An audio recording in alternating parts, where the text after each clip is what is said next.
नमस्कार, मी दिनेश कांजी. आपण बघताय न्यूज डंका. पश्चिम आशियावर दाटलेले युद्धाचे ढग अजूनही फिटलेले नाहीयेत. हे युद्ध संपण्याची तुर्तास कोणतीही चिन्हे दिसत नाहीयेत. जेव्हा केव्हा हे युद्ध संपेल त्यानंतर बराच काळ या युद्धाचे चटके या जगाला बसत राहणार आहेत. कारण या युद्धाने फक्त इंधन पुरवठा प्रभावित केलेला नाहीये, खतांच्या पुरवठ्याला सुद्धा बाधा आणलेली आहे. त्यामुळे या युद्धाने थेट सर्वसामान्यांच्या पोटावर वार केलेला आहे. युरियाच्या निर्मितीसाठी, खतांच्या निर्मितीसाठी तुम्हाला लागतो नॅचरल गॅस, आणि या नॅचरल गॅसचा पुरवठा या युद्धाच्या काळामध्ये पूर्णपणे खंडित झालेला दिसतो. संकटाच्या या काळामध्ये मोदी सरकारने अत्यंत धोरणात्मक आणि अत्यंत सावध पावलं टाकली. सुदैवाने या संकटाच्या काळामध्ये रशियाने सुद्धा आपला हात घट्ट धरून ठेवला.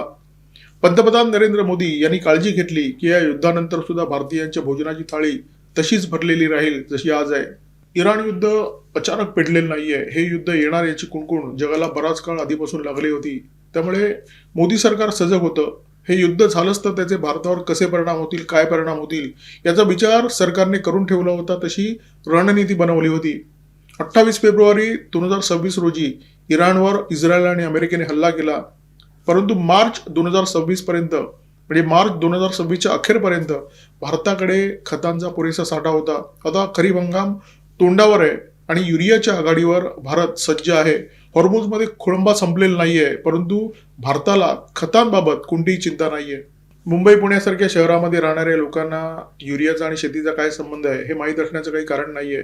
जर माहिती असलीच तर ती अत्यंत जुजबी माहिती.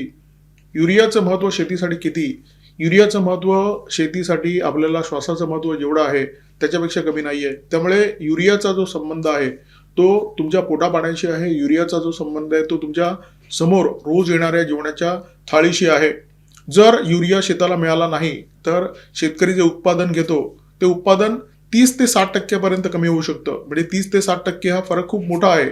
परंतु पिकाप्रमाणे ही परिस्थिती बदलते. तांदळाच्या शेतावर त्याचा सगळ्यात जास्त प्रभाव होईल, सूर्यफुलाच्या शेतावर त्याचा कदाचित कमी परिणाम होईल. परंतु युरिया जर नाही मिळाला तर शेतावर परिणाम होतो, ही बाब निश्चित आहे. आणि समजा भारतासारख्या कृषीप्रधान देशामध्ये जर शेतीला फटका बसला कारण तुमच्याकडे युरिया नाहीये तर त्याचा जगावर परिणाम होईल, फक्त भारतावर परिणाम होणार नाहीये. भारत हा 140 कोटींचा देश आहे, परंतु भारत कृषी उत्पादन एवढं करतो की भारतीयांना तर ते पुरतंच, परंतु जगातल्या अनेक देशांना भारत अन्नपदार्थांचा पुरवठा करत असतो. जगातल्या जवळजवळ 150 देशांना भारत आपली कृषी उत्पादनं पुरवतो. आणि त्याच्यामध्ये 30-40 तर असे देश आहेत की ज्या देशांना जर भारताकडून अन्न गेलं नाही तर त्यांच्या देशामध्ये अत्यंत चिंताजनक परिस्थिती निर्माण होईल. बरं, या देशांमध्ये फक्त गरीब देश नाही आहेत, या देशांमध्ये फक्त भारतीय उपखंडातले देश नाही आहेत. या देशामध्ये अशा प्रकारचे देश आहेत, त्याच्यामध्ये सौदी आहे, त्याच्यामध्ये UAE आहे, अतिश्रीमंत देश आहेत. भारताच्या आजूबाजूला जे देश आहेत त्यामध्ये बांगलादेश, श्रीलंका, मालदीव, नेपाळ हे जे देश आहेत त्यांना तर भारताच्या अन्नधान्याची गरज असतेच, परंतु भारत हा जगाचा पुरवठादार आहे अन्नधान्याच्या प्रांतामध्ये. म्हणजे लक्षात घे की भारताला युरियाचा किंवा खतांचा फटका बसणं हा फक्त भारताला बसलेला फटका नाहीये, कारण भारताचे अन्नपदार्थ सगळ्या जगात जातात. त्यामुळे एका अर्थाने हा सगळ्या जगाला बसलेला फटका आहे. जगातल्या कोट्यावधी लोकांना उपासमारीची पाळी येईल जर भारतावर खतांचं संकट आलं. परंतु भारतावर हे संकट येण्यापूर्वी पंतप्रधान नरेंद्र मोदी यांनी त्याचा पुरेपूर विचार केला आणि हे संकट रोखण्यामध्ये त्यांना यश आलंय असं आपण म्हणू शकतो. शेतीसाठी युरिया किती महत्वाचा आहे हे मी तुम्हाला सांगितलं. आता भारतामध्ये युरियाच्या उपलब्धतेबद्दल बोलू. फेब्रुवारी 2026 मध्ये भारताने 98 लाख मेट्रिक टन युरियाची आयात केली. येत्या 3 महिन्यामध्ये आणि 17 लाख मेट्रिक टन युरिया भारतामध्ये येणं अपेक्षित आहे. सध्याच्या क्षणी हा युरिया एकतर जहाजांवर आहे किंवा बंदरांवर आहे, परंतु तो भारतामध्ये येणार ही बाब निश्चित आहे. या वर्षाच्या अखेरीपर्यंत, म्हणजे जे वित्त वर्ष संपलं त्याच्या अखेरीपर्यंत भारतामध्ये जो युरियाचा स्टॉक होता तो होता 53.08 लाख मेट्रिक टन. गेल्या वर्षीच्या तुलनेमध्ये हा जास्त आहे. गेल्या वर्षी आपल्याकडे मार्च अखेरीपर्यंत जो स्टॉक होता युरियाचा तो होता 50.90 लाख मेट्रिक टन. 2025-26 या आर्थिक वर्षामध्ये आपण किती युरिया वापरला याचा आकडा तुम्हाला कळणं अत्यंत आवश्यक आहे, जेणेकरून तुम्हाला 26-27 मध्ये आपल्याला किती युरियाची आवश्यकता आहे हे लक्षात येईल. 2025-26 मध्ये आपण जो युरिया देशामध्ये वापरला शेतीसाठी त्याचा जो आकडा आहे तो 380 लाख मेट्रिक टन.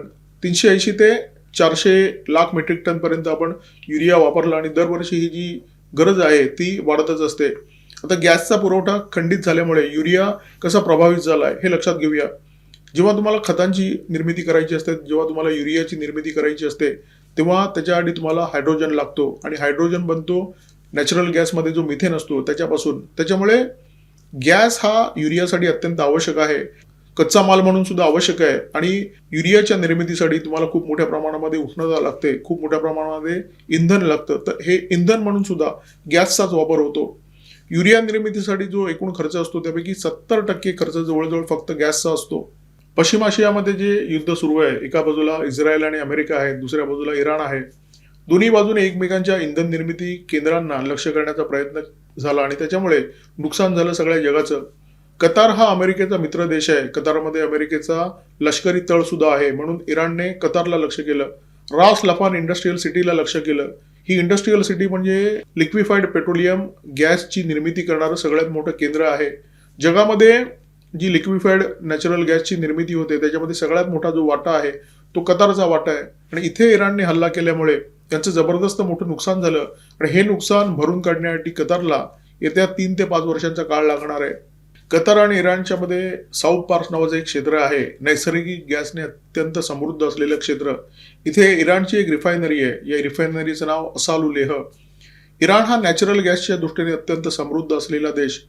तेल आणि नॅचरल गॅस हे इराणच्या उत्पन्नाचे महत्वाचे सोर्सेस आणि हे सोर्स बर्बाद करण्याचा कार्यक्रम इस्रायल आणि अमेरिकेने या युद्धामध्ये राबवलेला दिसतो. असालू लेह ही जी रिफायनरी आहे त्या रिफायनरीमध्ये इराणमध्ये एकूण जी गॅस निर्मिती होते त्यापैकी 12% गॅसची निर्मिती होते.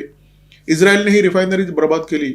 म्हणजे आधी कतार बर्बाद झाला, त्याच्यानंतर इराण बर्बाद झाला आणि या बर्बादीमुळे परिणाम झाले सगळ्या जगावर. जगाचा गॅस पुरवठा बाधित झाला. भारताला सुद्धा याची झळ बसलेली आहे. भारतामध्ये जो LNG LPG येतो त्याचा सगळ्यात मोठा भाग कतारमधून येतो. कतारवर हल्ला झाल्यामुळे भारताच्या गॅस पुरवठ्यावर संकट आलं. केंद्र सरकारने तातडीने पावलं उचलली आणि नैसर्गिक गॅसच्या वितरणावर नियंत्रण आणली. हा आदेश अत्यंत महत्वाचा आहे आणि या आदेशाअंतर्गत अशा प्रकारचे आदेश सरकारने दिले की खत निर्मितीला प्राधान्य दिलं जाईल. म्हणजे खत निर्मितीसाठी जो गॅस लागतो तो प्राधान्यक्रमाने दिला जाईल. बाकीची जी इंडस्ट्री आहे त्याला नंतरचं प्राधान्य देण्यात आलं. परंतु खत निर्मिती अत्यंत आवश्यक आहे, कारण खत निर्मितीचा जो संबंध आहे तो शेतांसाठी आहे. खरीप हंगाम तोंडावर आलेला आहे. अशा परिस्थितीमध्ये शेतकऱ्यांना खतांची कोंडी कमी पडू नये म्हणून केंद्र सरकारने हे आदेश जारी केले.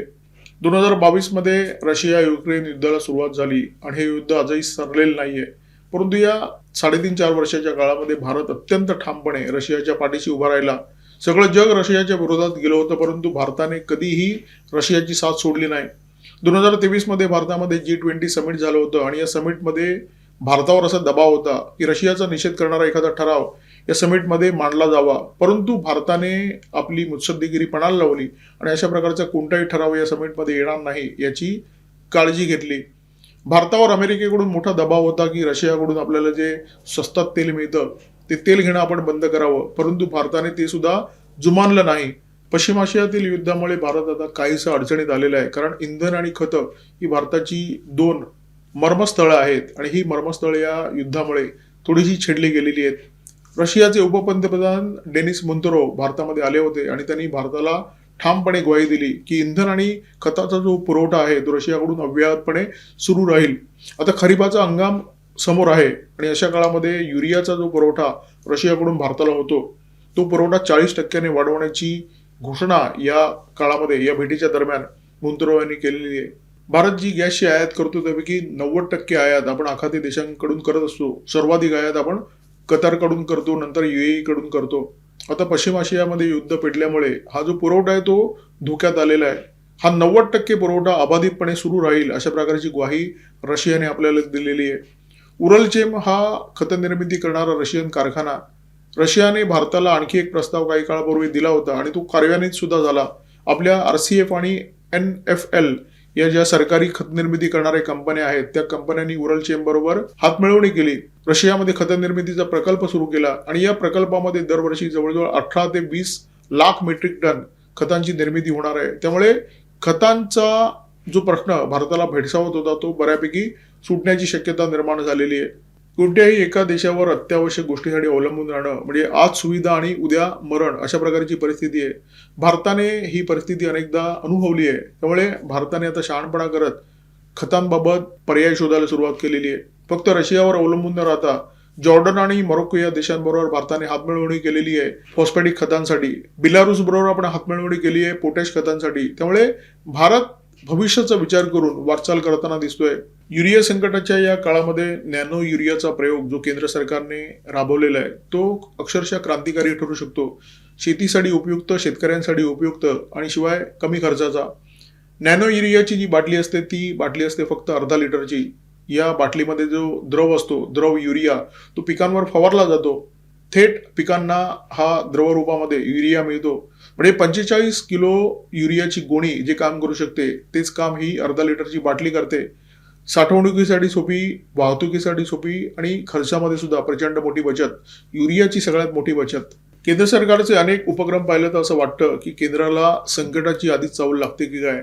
ड्रोन दीदी या उपक्रमाबद्दल आपल्याला माहित असेल. केंद्र सरकारने 1094 महिलांना ड्रोन पायलट बनवलेलं आहे आणि या ड्रोनच्या माध्यमातून शेतावर कीटकनाशकांची फवारणी होते, नॅनो युरियाची फवारणी होते.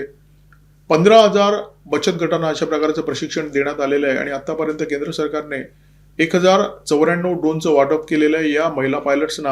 यापैकी 500 ड्रोन केंद्र सरकारने दिली. उरलेली जी ड्रोन आहेत ती खत कंपन्यांच्या CSRच्या माध्यमातून या महिलांना प्रदान करण्यात आलेली आहेत. आणि हा जो उपक्रम आहे तो शेतीसाठी उपलब्ध आहे, शेतकऱ्यांसाठी उपलब्ध आहे, या ड्रोन दीदींसाठी उपलब्ध आहे. या ड्रोन दीदी या ड्रोनचा वापर करून स्वतःच्या शेतामध्ये, इतरांच्या शेतामध्ये वर्षाला जवळजवळ 1 लाख रुपये सहज कमवू शकतात. आता ही सगळी चर्चा केल्यानंतर तुमच्या मनामध्ये एक प्रश्न निश्चित शिल्लक असेल. तो प्रश्न म्हणजे आपल्याला वर्षाला जेवढा युरिया लागतो तेवढा युरिया आपल्या देशामध्ये उपलब्ध आहे का. आता वर्षाला आपल्याला किती लागतो हे मी सुरुवातीला तुम्हाला सांगितलं. जवळजवळ 400 लाख मेट्रिक टन युरियाचा वापर भारतातले शेतकरी करतात.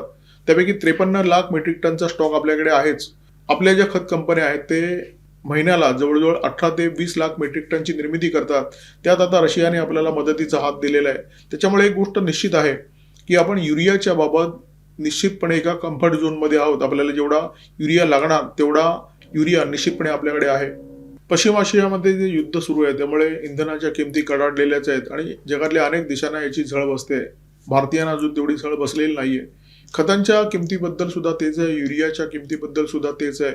युरियाच्या किमती निश्चितपणे वाढणार आहेत, परंतु याची झळ शेतकऱ्यांना बसू नये, त्यामुळे पर्यायाने शेतीला बसू नये, याचा फटका अन्नधान्याच्या उत्पादनावर होऊ नये म्हणून केंद्र सरकारने शेतकऱ्यांना 1.26 लाख कोटीची सबसिडी देऊ केलेली आहे. प्रचंड मोठी रक्कम आहे आणि या रकमेचा लाभ निश्चितपणे शेतकऱ्यांना होणार आहे.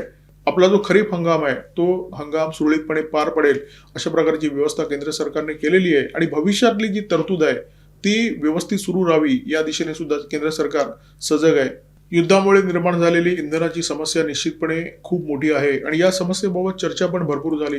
तेवढी चर्चा खतांबद्दल होताना दिसत नाहीये. खरं तर अन्नधान्य नसेल तर मानवाचं जे अस्तित्व आहे तेच कठीण आहे. भारतीय शेतकऱ्यांवर फक्त देशातल्या 140 कोटी लोकांची जबाबदारी नाहीये. भारताचा जो शेतकरी आहे तो जगातल्या 150 देशांना अन्नधान्य निर्यात करतो. त्याच्यामध्ये 40 देश किती महत्वाचे आहेत जे पूर्णपणे भारतावर अवलंबून आहेत. आपण याची चर्चा केली. त्यामुळे खतांचा पुरवठा भारतासाठी अधिक महत्वाचा आहे, आपल्या शेतीसाठी महत्वाचा आहे, आपल्या शेतकऱ्यांसाठी महत्वाचा आहे. पंतप्रधान नरेंद्र मोदी, आपले कृषी मंत्री शिवराज सिंह या दिशेने प्रयत्न करताना दिसत आहेत, दमदार पावलं टाकताना दिसत आहेत. अशा प्रकारची पावलं की जेणेकरून शेतकऱ्यांना कोणत्याही प्रकारची अडचण होणार नाही आणि आपला खरीप हंगाम सुखामध्ये पार पडेल. या व्हिडिओमध्ये तुर्तास इथेच थांबतोय. व्हिडिओमध्ये माझ्यासोबत होते cameraman Omkar Bhagwat, video editor Ajay Shelke. Video जर आवडला असेल तर लाईक करा, शेअर करा, कॉमेंट बॉक्समध्ये व्यक्त व्हा. काल माझ्या व्हिडिओच्या खाली एक कॉमेंट होती, आम्ही तर कॉमेंट करतो परंतु तुम्ही प्रतिसाद देत नाही. असं आहे, आम्ही व्हिडिओ करतो, तुम्ही कॉमेंट करता आणि त्या सगळ्या कॉमेंट आम्ही वाचत असतो. त्यामुळे कॉमेंट बॉक्समध्ये तुम्ही भरभरून प्रतिसाद देता त्याबद्दल मनापासून धन्यवाद. तुमच्या या कॉमेंट्स याच्या पुढे सुद्धा सुरू राहतील अशी अपेक्षा आहे. सबस्क्राईब करा न्यूज डंका, त्याच्यासोबत सबस्क्राईब करा बिझ डंका, आमचा बिझनेस चॅनल, आणि बेल आयकॉन दाबायला विसरू नका. नमस्कार, धन्यवाद.